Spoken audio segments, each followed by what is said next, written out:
Welcome to Life Science Today, your source for stories, insights, and trends across the life science industry. I'm your host, Dr. Noah Goodson.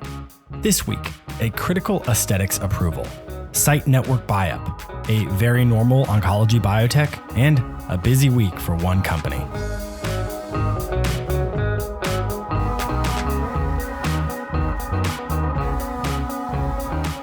The views expressed on Life Science Today are those of the host and guests.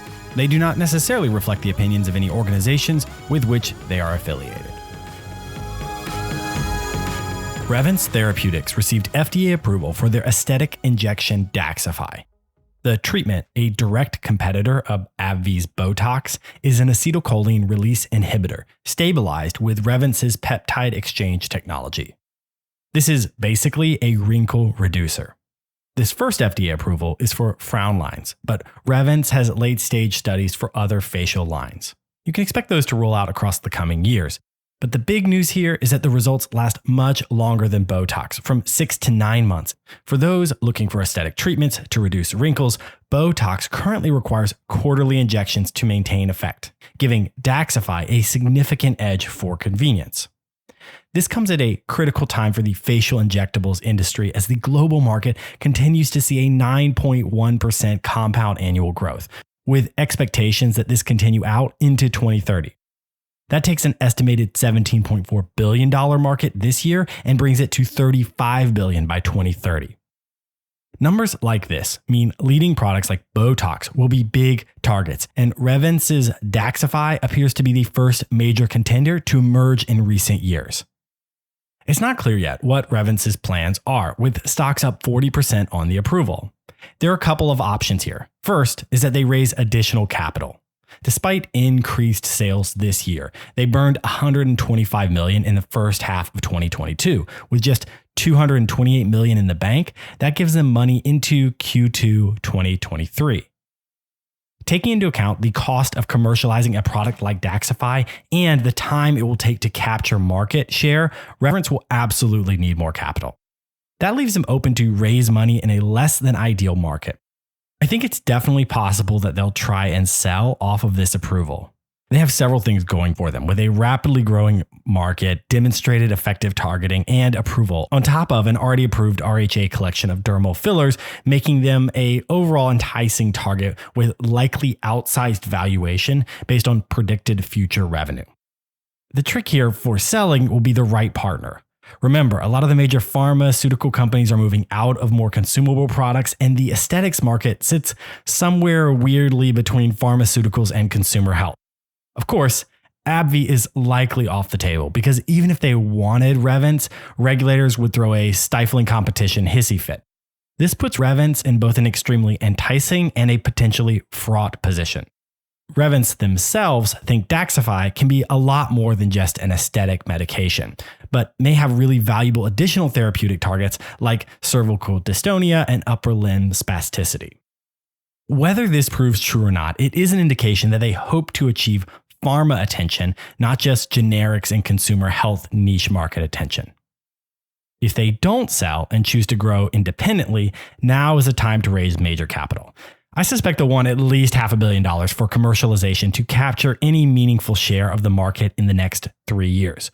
Though they may choose to split the raise into a near-term smaller raise and a second more diluted raise once additional approvals roll out and their market valuation affords them more leverage. If you don't hear a raise announced in the next week, my opinion is that's a pretty good indicator serious acquisition talks are underway. With less than a year of runway and momentum generating approvals, now will be the time to act, or at least start to act.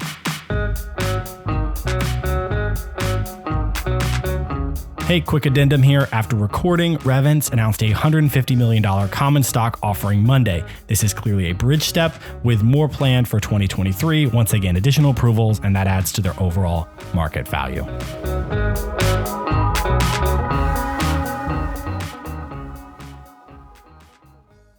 A popular site network on this show, Velocity Clinical, has continued their run acquiring more clinical sites.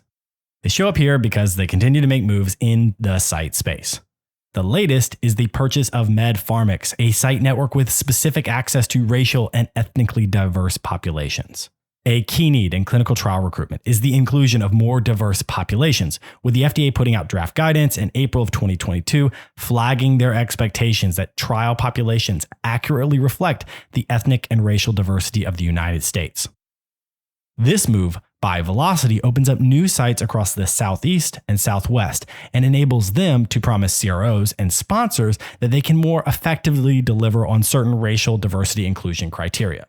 Since Velocity's acquisition by GHO Capital in April of 2021, they have made a steady march towards more sites, with movement into Germany and the UK begun earlier this summer. There don't seem to be signs of slowing anytime soon, with GHO pumping capital to make Velocity one of the largest site networks in the world. The CAR T cell therapy biotechnology company Arsenal Biosciences has raised a $220 million Series B to advance their lead candidate, AB1015, to clinical trials later this year. Arsenal is broadly focused on the application of CAR T to solid tumors.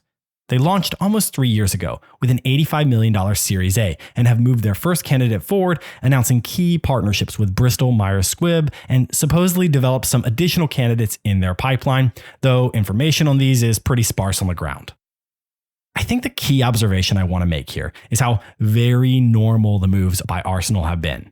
A predictable time between first raise and Series B, and the amount and timing are basically on course for a totally normative pharma-engaged oncology biotech startup. In the next year, we can look for their clinical trials to begin and expanded preclinical portfolio to be displayed as they build organizational market value and clinical evidence. SpringWorks Therapeutics is wrapping up Q3 with a lot of news. Last Wednesday, they announced an extended partnership with GlaxoSmithKline to develop nirogacestat in combination with GSK's Blenrep to treat relapsed and refractory multiple myeloma. The deal brings in a $75 million equity investment and up to $550 million in milestones, a significant investment for non-exclusive oncology rights. At the same time, SpringWorks raised $225 million through a securities purchase agreement, bringing their total raised to $300 million in 1 week. If all the capital news were not good enough, they've also released data from their phase 3 trial showing nirogacestat was effective against desmoid tumors, with plans to go to the FDA for an NDA by the end of this year. With no current FDA approvals for that condition, they're in a good position for the first and only monotherapy approval. On the strength of that data and investments, SpringWorks stocks are up about 25% last week.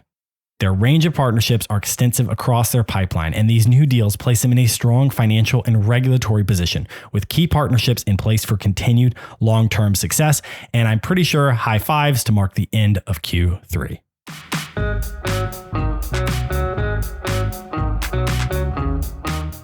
Thanks for joining me for Life Science Today, your source for stories, insights, and trends across the life science industry. Learn more on lifesciencetodaypodcast.com. And if you like what you hear, please tell a friend. Once again, I'm Dr. Noah Goodson. I'll see you next week.